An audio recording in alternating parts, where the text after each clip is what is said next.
This meeting is being recorded. Okay. All right. Hello again.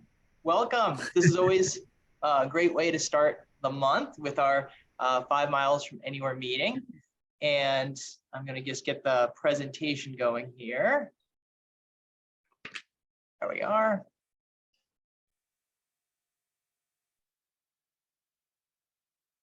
Slideshow. All right. So for today, oh wait, that is not the right one. Sorry, I don't know how that came up. That's like completely wrong. It's always good to give Robin a plug. Yeah, that is true, but I don't know where that came from. Oh, that's interesting. It's me. I break technology. I I've just never had that happen cash before. registers in grocery stores. Let me just make sure that I'm not insane here, which I probably am, but The two I are don't not know what- mutually exclusive. yeah, I don't know what's going on here. So I think these things okay. have a personality and sometimes they decide to play jokes. Yeah. I'm just like my entire screen went all weird, and I don't like. I'm like I don't know why that one came up. It's so strange. Last month, wasn't it? I blame Uh, Robin. He wants to do it again.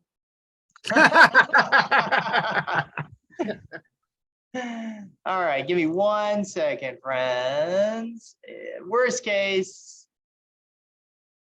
I might just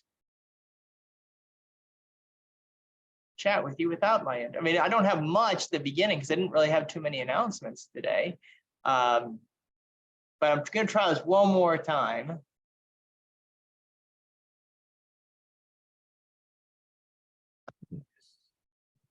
And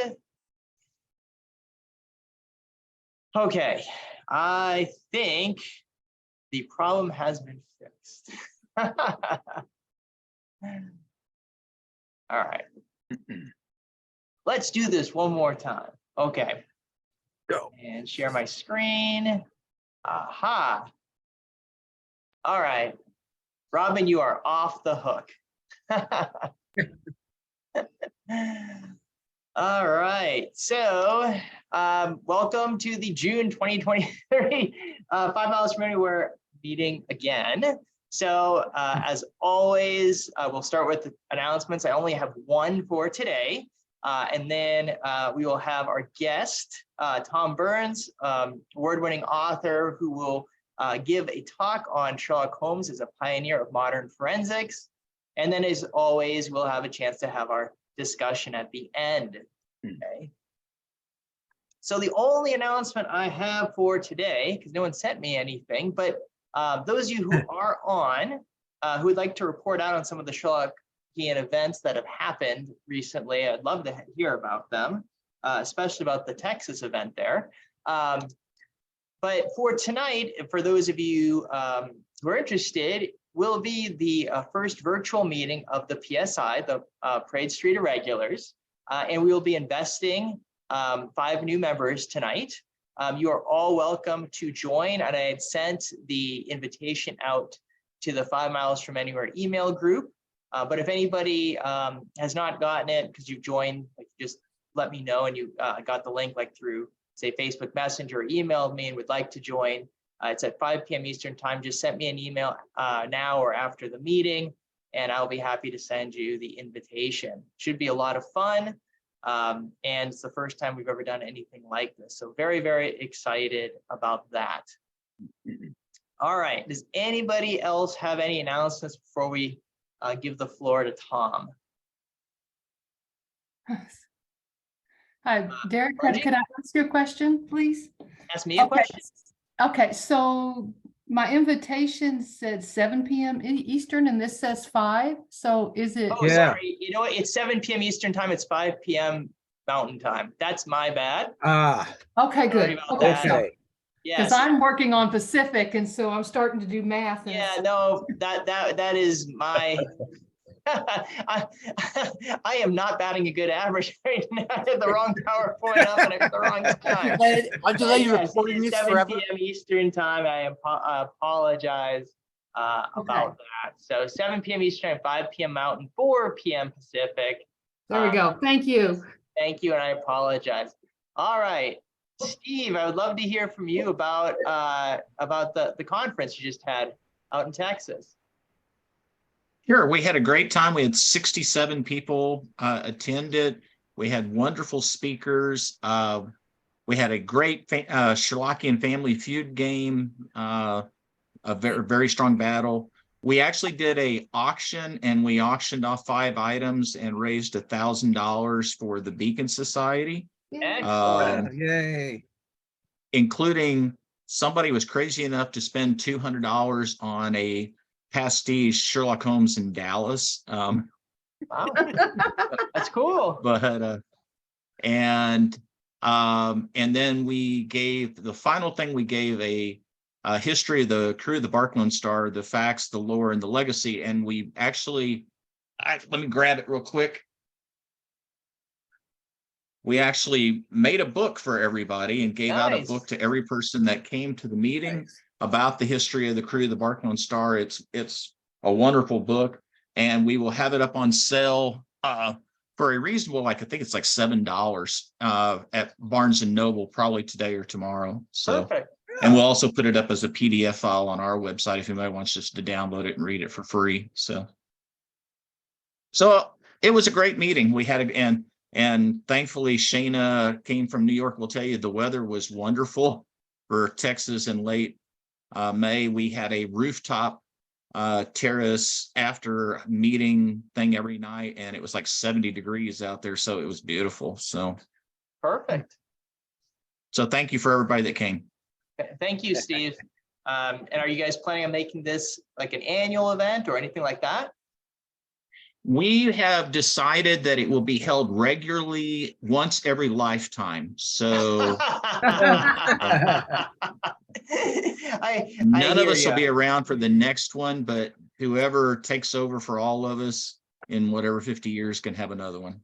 All right, Steve. No, it is not. It is not it is not a regular thing. We may have one more. We're negotiating with SMU, and there's some other parts that have to fall in place. So we might do another one in a couple of years, but it is not going to, because quite honestly, we think there's enough conferences now going on either every year or every other year or every third year that we don't want to be competing against other people and drunk. Because we heard from a lot of people that they had to make decisions this year on which ones to go to, and so financially, and so we don't want to add burden to that by adding another one. So yeah, understandable. Thanks. Shana, did you want to say something about the conference or a different conference or event? Well, first I wanted to thank Stephen for his work in helping to put on Lone Star Homes. I had a fantastic time. It was my first visit to Dallas, and I would definitely be interested in coming back at some future occasion, whether for a Sherlockian event or just to explore the town more. They aren't kidding when they make jokes about how hot Texas is, but it's a dry heat, so there's that. Also, I got this sweet bag. It's just a part of the swag that was given out to all the attendees. Cool. I will definitely be bringing this to other events. It's very handy. There's a pocket here for a water bottle. Very well designed.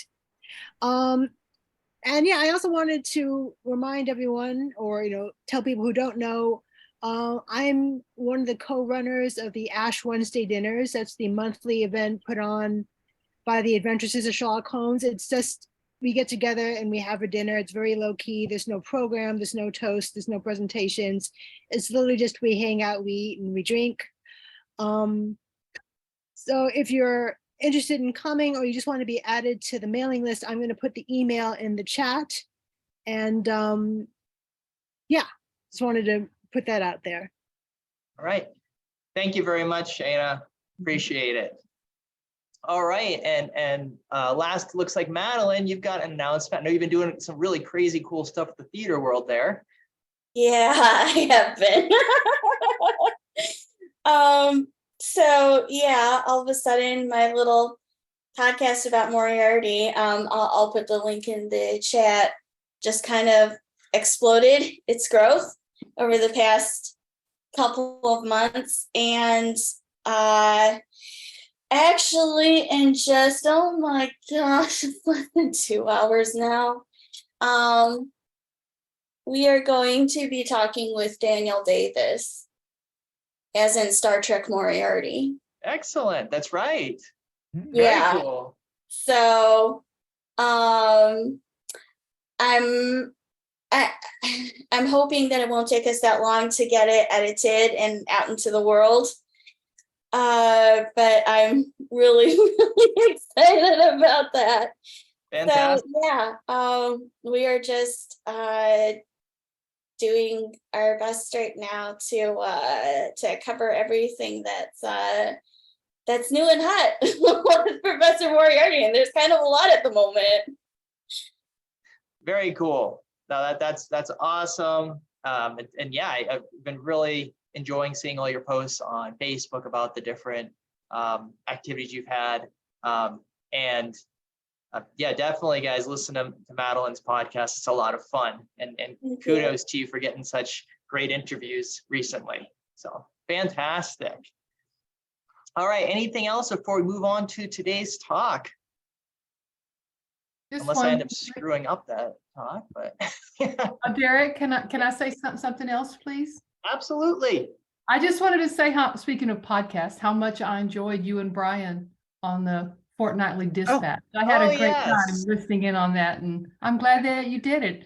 Now I Thank know a you. lot of secrets about you. Well, I guess not secrets. I know a lot more about you than I did before. So, okay, that's all. Thank you. No, thank you. That was Thank that you. was, you know, a lot of fun. Definitely a lot of fun. Yeah. And we were honored to be asked to be on that podcast, and it was great. So thank you. And I forgot to include that in announcements. So there's my so thanks for reminding me. And I will send the link out if anybody hasn't seen the Fortnightly Dispatch. I'll send the link out, and you all can watch it.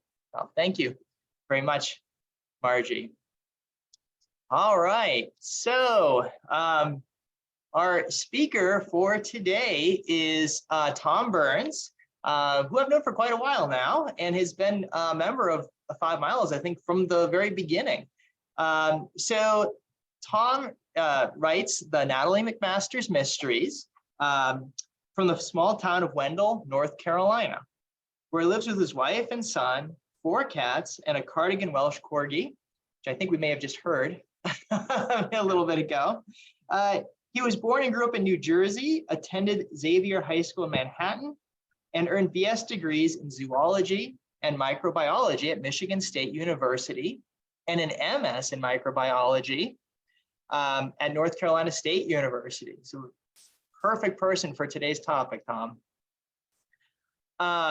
As a kid, Tom started reading boys' mystery series just such as The Hardy Boys, Ken Holt, and Rick Brandt, then graduated to the classics by authors such as Arthur Conan Doyle, Dorothy Sayers, John Dixon Carr, Earl Stanley Gardner, and Rex Stout, to name a few. Tom has written fiction as a hobby all of his life, beginning with The Man from U.N.C.L.E. stories in marble-backed copybooks in grade school. He built a career as technical science and medical writer and editor for nearly 30 years in industry and government. Currently, he's a full-time novelist. He's excited to publish his own mystery series as well as writing stories about his second most favorite detective, Sherlock Holmes. Tom's home story, The Camberwell Poisoner, appeared in the March-June issue of the Strand magazine in 2021, and Tom did give us a talk on that story around that time period. The 6th book in the Natalie McMaster's Mysteries, called Killers, was released in September 2021 and won the Silver Falcon Award for Best Action Adventure Book of 2021 at the Killer Nashville International Writers Conference. Congratulations on that again. Tom has also written a Lovecraftian horror novel, The Legacy of the Unborn, under the pen name of Silas K. Henderson, a sequel to H.P. Lovecraft's masterpiece, The Mountains of Madness. His latest Natalie McMaster's Mystery Sister was published on December 5th, 2022, rapidly followed by his first volume of Sherlock Holmes stories, Sherlock Holmes and Dr. Watson, 10 Steps from Baker Street, on March 1st, 2023. So let's give a virtual round of applause to Tom.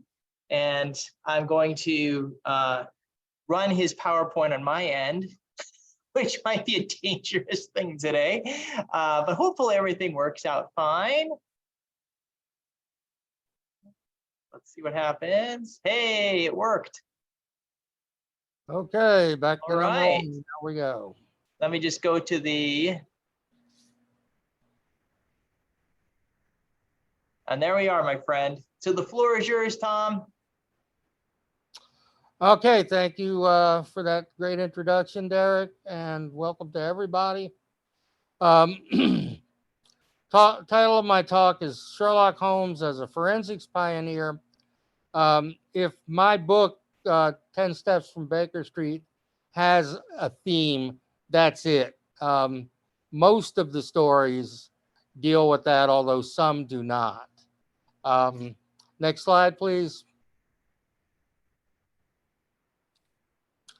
Okay, so when we first meet Holmes in A Study in Scarlet, it becomes apparent very fast that he is a man of science.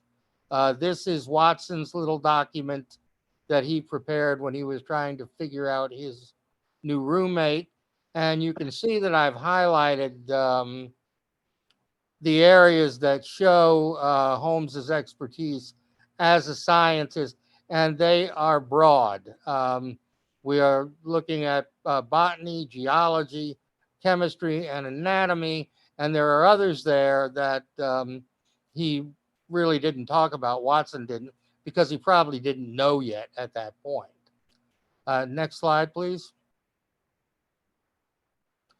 Okay, when we first meet Holmes, we meet him in a laboratory at Bart's. He's developed a new test for blood that will revolutionize forensics of the time. He says to Watson, had this test been invented, there are hundreds of men now walking the earth who would long ago have paid the penalty of their crimes. Now we have the Sherlock Holmes test, and there will no longer be any difficulty. He also includes later on, I dabble in poisons a good deal, which makes me wonder why the heck Watson moved in with him, but that's for another time, I guess. Next slide, please. So other instances of forensics in the canon, fingerprints are mentioned as early as the sign of the four, where Holmes notices a man's thumb mark on the corner of a letter, probably a postman. In The Adventure of the Norwood Builder, 13 years later, he says it was a well-marked print of a thumb. You see, that's Frederick Dorr Steele, right? The illustration. And in The Three Gables, he observes there is always the chance of finger marks or something. One wonders how much he had developed fingerprint analysis. It's never really talked about, in terms of using fingerprints to identify an individual, but I suspect that he had. He just didn't talk about it. Next slide. Footprints are all over the canon, no pun intended. First mentioned in A Study in Scarlet. Footprint evidence is important in 29 out of 60 stories. And the Boscombe Valley mystery is solved almost entirely by a footprint analysis. Next slide. Typewriter analysis in a case of identity. Holmes says it is a curious thing that a typewriter really has quite as much individuality as a man's handwriting. Unless they are quite new, no two of them write exactly alike. Some letters get more worn than others. Some wear only on one side. Now you remark in this note of yours, Mr. Windebank, that in every case there is some little slurring over the E and a slight defect on the tail of the R. There are 14 other characteristics, but those are the most obvious. Doubtless there is a lost monograph on this somewhere. If anybody has it, I'd love it if you send me a copy. Next slide. So this is my new Sherlock Holmes collection. It was published March 1st, 2023. 10 new stories.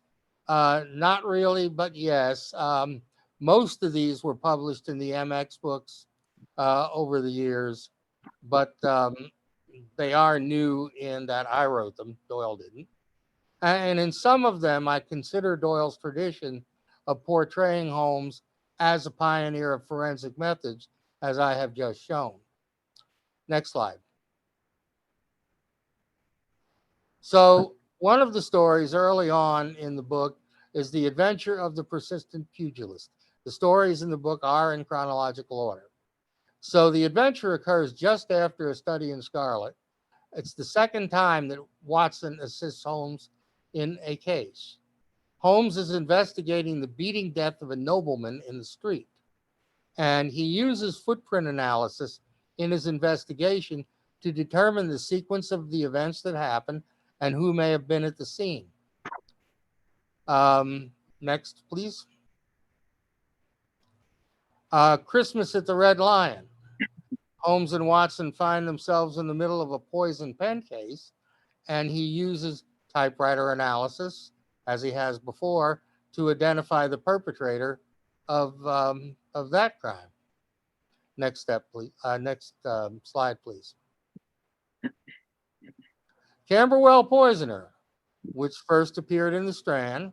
Holmes is investigating a series of random poisonings across London, and this adventure really showcases his chemistry skills. He uses those to determine what the poison is, where it may have come from, and he also invents geographic profiling to track down the poisoner, since these are random crimes. He employs handwriting analysis to predict the miscreant's personality traits. If you are not familiar with geographic profiling, next slide. It's used these days a lot. It's a probabilistic method to determine the location of an offender. It analyzes geographic coordinates of connected crimes or crimes that are suspected to be connected, allowing the production of a map showing the probabilities of the most likely areas of an offender's home base. Now, at Holmes's time, the Ordnance Survey published very detailed maps of London, 759 sheets, which Holmes could use to narrow down where this person might have been by the locations of the poisonings themselves and other things. I don't want to give you too many spoilers. Holmes also, you can see on the side the very complex formula that one would use to generate this data. And Holmes observes that he did have an excellent math student, which is doubtless where he may have developed that expertise. Yeah, I thought so. Next, please. Another case of identity is another adventure that highlights Holmes as a chemist. According to Watson, this is Holmes's greatest area of scientific expertise. He characterizes Holmes' knowledge in chemistry as profound and says that he's well up in belladonna, opium, and poisons generally. And there's a shot of the Baker Street chemistry lab. Next, please. The Horror in King Street, in which Holmes and Watson investigate the disappearance of a costermonger, one of the cockneys who travel the streets selling various and sundry things to get a living. Holmes uses forensic composite drawing to produce a sketch of a person of interest, much as would be done today when the police would refer a witness to a sketch artist. He does have some artistic ability, as he is related to Vernet, and uses it in good stead. He also identifies a murder weapon by the characteristics of the wound that it produces, which is a different branch of forensics. Next slide. and The Witch of Ellenby. This is a story that sort of harks back to the Sussex vampire. Holmes travels to the Cumberland Lake District to investigate a case of supposedly contemporary witchcraft. And in this story, which I think I also talked about in this group, he displays his knowledge of chemistry and toxicology. Again, I won't elaborate for fear of spoiling, but if you read it, keep your eye on that green dress. Next slide. So here's the book again. With this one, most of my books are available only on Amazon. But with this one, since it's Sherlock, I decided to go wide. That's always a problem because it's really hard to advertise a book on that many marketplaces. But when you look at the number of hits you get with a search on Sherlock Holmes on any marketplace, I thought that might take care of itself just for people searching for new Holmes stories. I am just totally amazed at the popularity of Sherlock Holmes in this era. It is still as much as it's ever been, I think. And that, it gives you an idea of the magnitude of what Arthur Conan Doyle did. Next slide, please.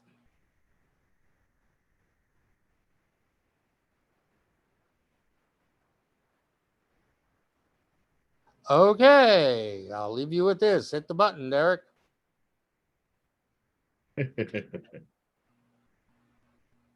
Come on, we know it works.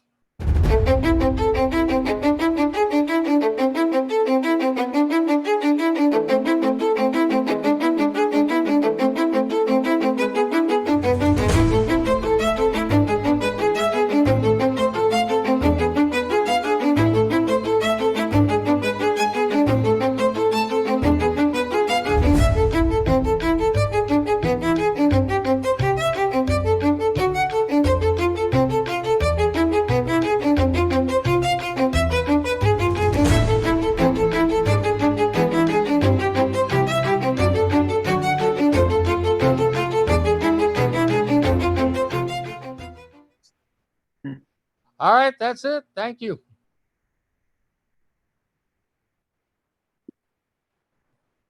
All right, thank you so much, Tom. And we have plenty of time for discussion, which is always one of the best parts of the 5 Miles meetings. And it looks like, I thought we might already have a hand up. So if you want to just use the hand raise feature, if you have a question for Tom about his talk, about his books, about anything really, go ahead and do that. You could also just unmute and ask if there's no line. Oh, it looks like Larry's already got a hand up. Go for it, Larry. I can't find my virtual hand, so Okay. I had to use my real. Couldn't find the virtual hand. Well, I just want to say I just started reading Tom's stories. I just read the first 2, and one of the things I'm impressed with, Tom, is your vocabulary. When I read from the canon, a canonical story, one of the most fascinating things for me is to look up the words I don't know or words used in a way that I'm not familiar with.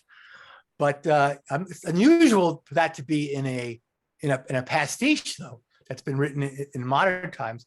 But in yours, just the 2 stories, I have a list of all these words. I hate to read them out loud because you'll all judge me. You'll all probably say, "Oh, we know you don't know what that word meant."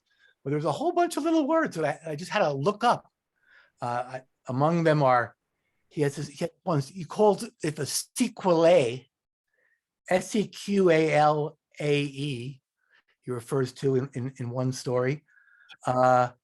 Toniest, which I guess means fashionable. I never heard of that word. Delectation. Matutinal means in the morning. I never knew that. I say, Tom, it's a really great vocabulary in these stories. One of the things, though, I'm preparing now. Tomorrow, our Scion meets in Colorado, and we're going to talk about we're going to talk about the golden pince nez. Is there anything I can get for you on this side of the bridge? Oh, sorry. Okay, golden pince nez, and in there, there's a lot is mentioned about Holmes's theories. You know, he wants to, Hopkins wants to employ Holmes's theories. It's a great opportunity for his theories. But the thing about sometimes Holmes and his theories is that you feel like only Holmes is smart enough to really use them. He talks about, like, people say, I looked at the floor, and someone will say, I looked at the floor and there were no marks. And Holmes would be like, what, did he fly over it? If I was there, I would have seen the marks, right? And and so I wonder, what good is it? What are his theories if his forensic theories, if he's the only one smart enough or with magic eyes enough to see them, to see these little details? I just wondering what you thought about all that, Tom. Well, I mean, we all agree that Sherlock Holmes was a genius.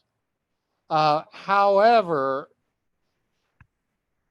I don't know that the canon shows, except that he alludes to it, the amount of study the man does. And in fairly arcane fields, what is it, the motets of Lossus, for God's sakes? And what does that have to do with crime? I don't know. But, he's, I'll give you a word, he's an autodidact. That's somebody who's self-taught. And he has an exact knowledge of London. Well, how did he get that? He got that by going on long walks through the city, probably when he was at Montague Street. I allude to that in my first story in the book is Holmes and Montague Street, no Watson. So, when he's not actively involved in the case, he's studying something, probably to fend off that terrible, terrible boredom that caused him to take refuge in cocaine at one point. So, I mean, it's not surprising, and not many people have the ability to do that. So I think part of it is his intelligence, but part of it is he just works so hard, and he works all the time. His work is his life. Yeah, and I think Doyle came to sort of forget about the fact that the whole business about the storage in his attic mind, that he wouldn't take anything that didn't help him with as a detective. I think that he sort of walked away from that as the stories went on and made him an expert in anything that would make him seem like an elite intellectual. I think that Holmes is a somewhat of a what's the term these days? Unreliable narrator. I think he was having Watson on about that. Yeah, I know. I really do. I think he, keeps everything in that great mind of his. Right.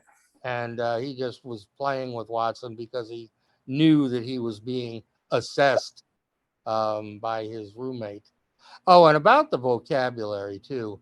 I credit Arthur Conan Doyle with my vocabulary, because those stories, when I read them, I was maybe 12 or 13 years old. And I did exactly what you did, Larry. I sat there with a dictionary looking up all the words. I'd never seen anything like that in my life.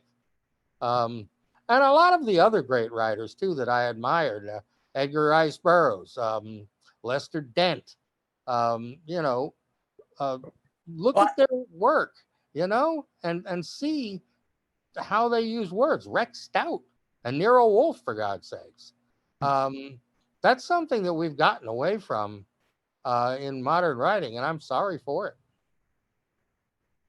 Also because, again, at a different time, words were used in different ways. I'm a fan of the old Shadow Pulps by Walter Gibson. And yeah, he's always using words that I know, but in ways I never would have thought to use them. It's just very, very strange and always interesting to me. I've got an Oxford. I want to get to some other people with their hands up. Brian, have you had your, I think, next in line here? No, I thought Margie was next. Oh, Margie, go for it. Sorry. No, that's fine. They basically kind of discussed, I was gonna ask a question Oh, about the word usage and everything, so we're totally good. It was interesting and you covered me. Thank you. All right, back to Brian. okay, sure. My thought was that when we were going through the list of stories, that you at least have one sequel story in there, a follow-up to Case of Identity. And I was always curious as to, as a writer, do you feel it's easier to write a follow-up to a canonical story rather than coming up with an original story? Or is it more difficult because there's so many rules that you have to follow to make sure that you're getting it right? Getting what right? The sequel? Well, if you're if you're doing a sequel, then you've got to go back to the original story, makes, okay, we've got these characters, we've got this setting, it was on a Wednesday, et cetera, et cetera. I can't use Gregson, that sort of thing. I mean, I cheat. Well, we've got two very well annotated canons, Klingers and Baring Gould's. So there's a start. It's more for the reason I wrote well, there was a couple of reasons. I wrote the story to follow up Case of Identity because was it you guys that published the villains of Sherlock Holmes? Yeah. So I wanted a villain, and I wanted a villain that I thought nobody would pick. And I picked on Windibank because, in essence, he got away with it. Holmes let him get away with it, so he couldn't nail him on anything. And he also said words to the effect of, that man will surely hang someday. So he was a bad guy, and he didn't hang. But, again, I don't want to spoil my story too much. But, that's what really spurred that, was that, he was just an accident waiting to happen. And I wrote about how it happened. As far as the original stories, there's just such a wealth of information. I love, love, love the Police Gazette. Read it all the time. You can find it on newspapers.com. It has all sorts of petty little crimes. And all you have to do is look at one of them that's interesting and say, what would have happened if Sherlock Holmes had gotten involved with that one? And, by the time I'm finished, it might not be anything like what was in the Gazette, but, it's just a place to spur creativity. And also to give you a feel for what was going on in London at the time. What kinds of things did bad guys do? The other thing about Doyle stories, as opposed to today it seems like if you're going to write a mystery, it's got to be a murder, or it's got to be a bunch of terrorists running around threatening a whole city, or, something like that. That's not what Doyle wrote about all the time. Doyle wrote about what? A guy who was trying to steal his stepdaughter's inheritance, or another guy who had his daughter locked up in a tower and was trying to run off her boyfriend. Stuff like that. It was, it was of great import to the people involved, but it wasn't the earth-shattering kind of stuff that we seem to be so fascinated with now. But there's beauty in that kind of triviality. Take delight in the mundane, I guess. I have a question, Tom, about chronology, because you mentioned it. You mentioned the big ones, Baring Gould and Klinger, and you put this book, 10 Steps from Baker Street, in chronological order. And so I'm wondering, how do you pick and choose chronology? Because those are the two big ones, and at times they veer off from each other quite a bit. But there's also other chronologies out there. Jack Tracy's Encyclopedia Sherlockiana, if you look any story up, there's usually about a half dozen dates in that particular book for each story, just saying here's where a lot of different people think these stories took place. So I'm just curious, because it's something I grapple with my own writing, with chronology. So I'm curious what you tend to do with it. I kind of stick to Baring Gould. And if I really had a question that I couldn't resolve, I'd ask David Markham. But I mean, most people follow Baring Gould, so I do. And really, it's more, I guess the reason I wanted it there is I'm also kind of sensitive to how Holmes is, he's a different man when he's 20 than when he's 40. And, I try to show that somewhat in my writing. The younger Holmes is going to be more brash.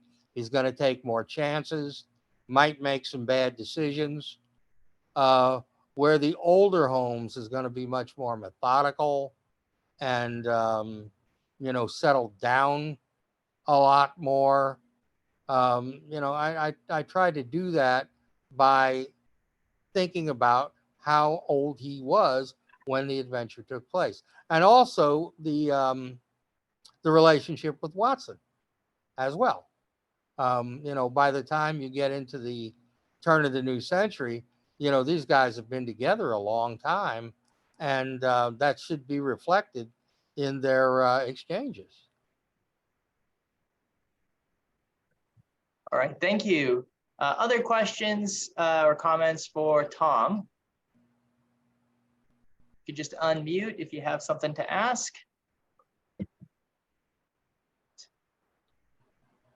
I don't know, Tom, sorry to take so much time, but in the first story, you talk a lot about Holmes moving to London from college, and and you mentioned, and you do say he's moving from Cambridge, but in the very, very first paragraph, at least of the Kindle version, which is what I'm reading, is you mentioned Camford.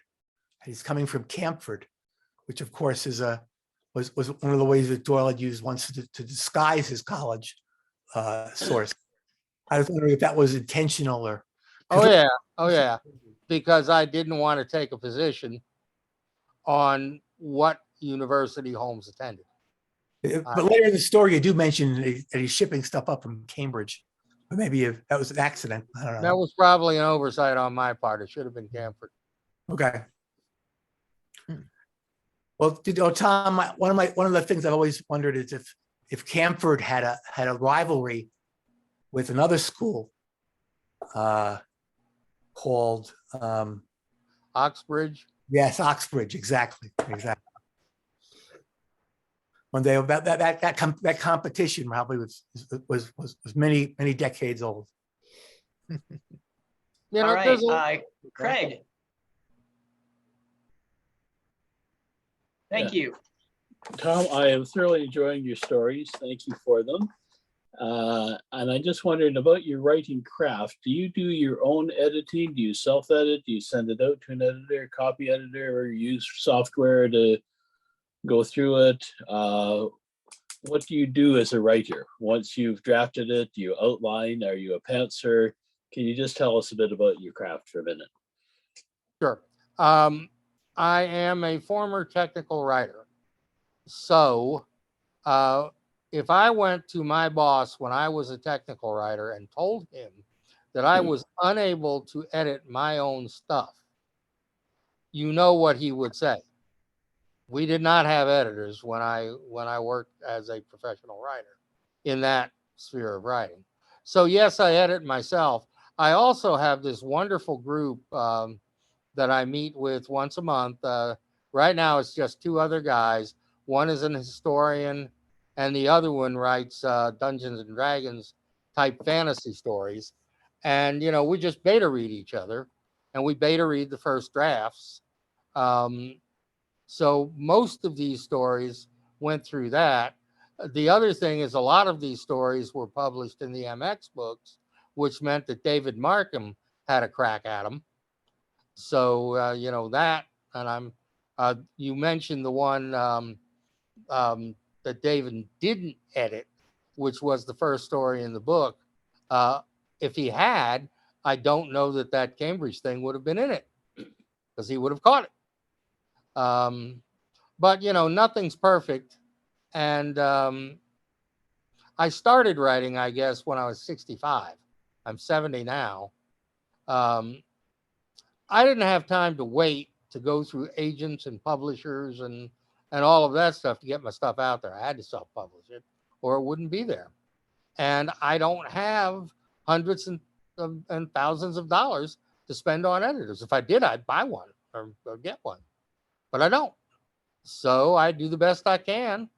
And, you know, anybody who wants to beta read for me, drop me a line. I'll be happy to let you do it. I'd love to have, for the Holmes stories, especially, you know, people who know Holmes, because my regular beta readers don't, you know, I don't know history. My friend doesn't know mystery, but we do the best we can. And I think it comes out all right. And, you know, another thing is that, and yes, I am a pantser, except where it comes to Holmes. It's easier, I think, to plot a story than a novel. So with a novel, I really just sort of get into it. And, you know, with Natalie McMasters, I know those characters now. I'm 7 books in. So, you know, really every time I get ready for another chapter, knowing the character, what are they going to do in this situation? And that brings the book forward. Sometimes you run down a rabbit hole. And if that happens, I'll just have to back it off and start over. Doesn't happen that often, but sometimes it does. With the home stories, it's a little easier because I'm writing, you know, what, 25 or 30 pages instead of 300. So, you know, it's kind of easier to make them tighter, if that makes sense. Thank you, Tom. Susan has a question. Susan, you have to unmute. Oh. Susan, you're muted. I knew I was muted, honey. I just couldn't figure out where it was. So I had Sorry, you were talking. I was like, oh no. Okay, thanks, Susan. So it's not so much a question as I have a comment. There is a lovely little book that's called The Date Being, DATEBEING with a question mark. And the second edition of that is by Les Klinger and Andy Peck. Andy had done the first edition, and when he was in high school, and I believe his mom typed the book for him. We were buying it in paper for about $3, but that was a long time ago. If you can find that, it gives most of the chronologies. And so you can see who was saying that it was this year or that year or some other year. And you go straight on down through it. And it's a lot handier than looking in Baring-Gould and then looking in Klinger and then going to look for some other guy. Sometimes you can find this on Abe Books. Sometimes you can find it through Amazon. And then there's Denny Dobry of the Baker Street Irregulars, who keeps a large backlog of things that people have said, why is this still in my house and I need to get rid of it? Let's give it to the Baker Street Trust. And he's a lot cheaper than anybody else. So that's a handy thing for anybody writing pastiche, or even what we try to call the writings about the writings. It's hard today to find people who can write to the measure of the older irregulars, because we just come up and are trained differently in school. There's a much wider emphasis on science than there is on the liberal arts.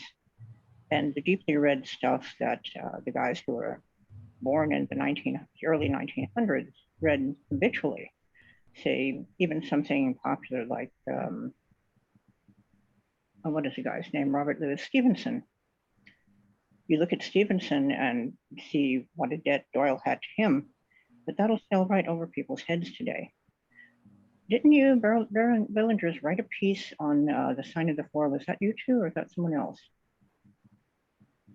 No?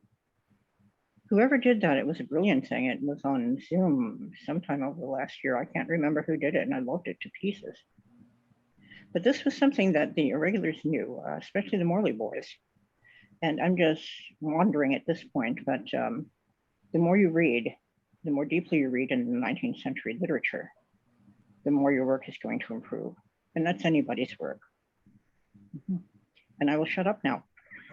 That was well said, to be honest with you, Susan. Very, very well said. I think we all agree with you. Words of wisdom. Yeah, I've been rolling the ball over this stuff since 1959. So I've learned a couple of things along the way. And that book you started with was The Date Being, correct? That you mentioned? The Date Being. Yeah. Yeah, Yes. I guess Gary wanting to know the name of it. Let me figure out how to put up something in the chat. I'm on a tiny little phone. I can find nothing. I can send it out to the group later. Oh, it looks like Margie's taking it off the shelf there. Margie, did you want to talk I first? was just gonna say, you just for a sec, I was just gonna say, oh, yeah. It took me 2 years to find a copy. So I tough. will put that out there. I had to do a lot of begging. Les told me he had a box in his somewhere, but he can't find it. And so they're not real plentiful. So look, but it may take you a little while to track one down. He's hilarious. So- Darling, they're out here in the garage. Yeah, I used to have a paperback one and it disappeared somehow, which is bizarre because my books I practically sleep with them. So I don't know what happened. So, but it took me 2 years to get this one. So, That's sad. There but it weren't is many that- wonderful. You are telling the truth. It is. It's absolutely wonderful. So, okay, that's all. I will stop talking now. So, Yay. All righty. Just We'll to have it on comment the on book. what Marge said, I totally agree with you, and I decry the lack of classical education in the United States. That's what I had. I had a Jesuit education. One of my favorite authors is Robert A. Heinlein, and one of my favorite quotes by Heinlein is specialization is for insects, not people. And I think now education has become so specialized. You know, I've met any number of PhDs who know their field backwards, forwards, and inside out, but you ask them about anything else, and it's not there. And, you know, I think that can actually be dangerous when you're talking about things like AI. I won't go there. But, you know, I was always taught to be interested in everything like Holmes. And I think that is the key to, you know, a lot of things. All right, we are almost out of time. Anyone have any last question or thought for Tom before we wrap things up? Oh, Robin. Yeah, just to come in on that last piece, I'm afraid education is going the same way in the UK. Arts and humanities seem to be gradually phased out in favour of STEM subjects, and I think we're going to have a very lopsided educational field in a few years' time because we'll simply lose the arts.